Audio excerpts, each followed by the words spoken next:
વિક્રમ સંવત 1956ના અરસામાં રાવળ જામે જામનગર વસાવ્યું. તેને જડેશ્વર મહાદેવનું બહુ જ આસ્થા હતી. રાવળ જામને જડેશ્વર મહાદેવનું વરદાન હતું. તેથી ઘોડારમાંથી 2 ઘોડા છોડી કવિઓને દાનમાં આપી દેતા.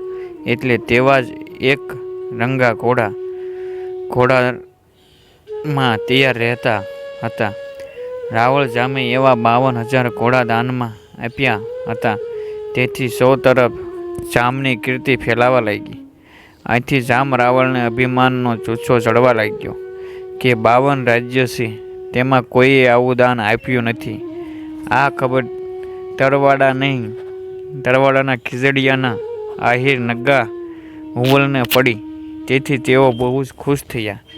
મોટા મોટા કવિઓને બોલાવી પૂછવા લાગ્યા કે આગળના સમયમાં રાજા મહારાજોએ એવું ખૂબ જ દાન આપેલા છે, પણ એ સર્વ દાનોમાં અત્યાર સુધી ન અપાયેલું એવું કોઈ દાન છે કે નહીં?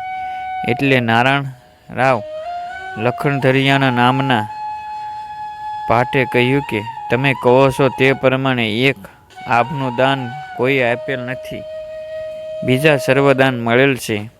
આ સાંભળીને નગા હુબલને સોનીઓને બોલાવી આભનું વર્ધી આપી દીધી અને કહ્યું કે આભની અંદર સૂર્ય, ચંદ્ર, નક્ષત્ર વગેરે નાખીને સોનાનો હાર ₹80,000નો તૈયાર કરી આપવો. કહ્યા પ્રમાણે સોનીઓએ થોડા દિવસોમાં હાર તૈયાર કરી આપ્યો. નગા હુબલને ભાટ નારાયણ રાવને બોલાવી એ આભ દાનમાં આપી દીધું. નગા હુબલની કીર્તિ દેશાવરોમાં વધવા લાગી. આ વાતની ખબર જામ રાવળને પડી. તેથી જામ રાવળનો અહંકાર ઘવાયો. વિચાર કર્યો કે ગમે તેમ તોય નગો હુબલ ગામધણી કહેવાય, મારી રિયાસત ખાય છે અને મારા 52,000 ઘોડા કરતાં પણ ઉપરવટ દાન કર્યું. માટે જામનગર બોલાવીને થોડીક ધમકી આપવી જોઈએ.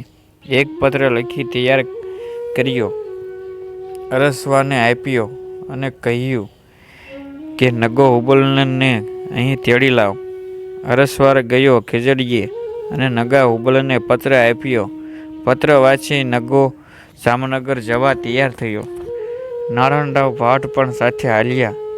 જામ રાવળે પૂછ્યું, કેમ નગા હુબલ, મેં જે 52,000 ઘોડાઓનું દાન આપ્યું તે તારાથી સહન થયું હોય એવું લાગતું નથી. ગમે તેમ તોય તું મારી રિયાસત ગણાય, મારાથી ઉપરવટ દાન તારાથી કેમ અપાય? નગા હુબલને કહ્યું, જામ તમે તો અમારા ધણી કહેવાય, એટલે તમારાથી ઉપરવટ અમારાથી દાન અપાય નહીં એ વાત સાચી. પણ થોડા દિવસ પહેલાં હું મારા ગામ ખીજડીયાના પાદરે આંટો મારવા ગયેલ. પાદરમાં કેટલાક ઘોડા ઊભેલા હતા.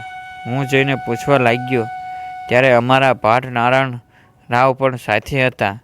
તેણે જવાબ આપ્યો કે અમે બધાય કવિઓ જામનગર જામ સાહેબની કવિતા રચી સંભળાવા ગાયકી સંભળાવી, તેથી અમને ઇનામમાં ઘોડા પોશાક આપી ખુશ કર્યા છે.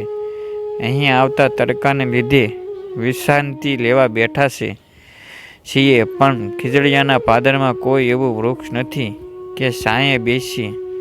એ પ્રમાણે બાળકનું કહેવું સાંભળીને મારા ઘરે તેડી ગયો અને કહ્યું કે રાવજી, રાવળ જામ તો આપણા ધણી કહેવાય અને તેના આપેલા ઘોડા તથા તમને તડકો ન લાગે એટલા માટે હું મારાથી બનતો સાયો કરી આપીશ.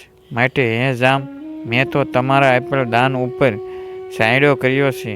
આ વાત સાંભળીને જામ રાવળે કહ્યું, નગા હુબલ, જેમ અમે જામ ઝાખાથી ઓળખાઈએ છીએ તેમ પણ તમે પણ આજથી આહિર જામ કહેવાય છો. જય મુરલીધરન, જય માતાજી. ધન્યવાદ મિત્રો.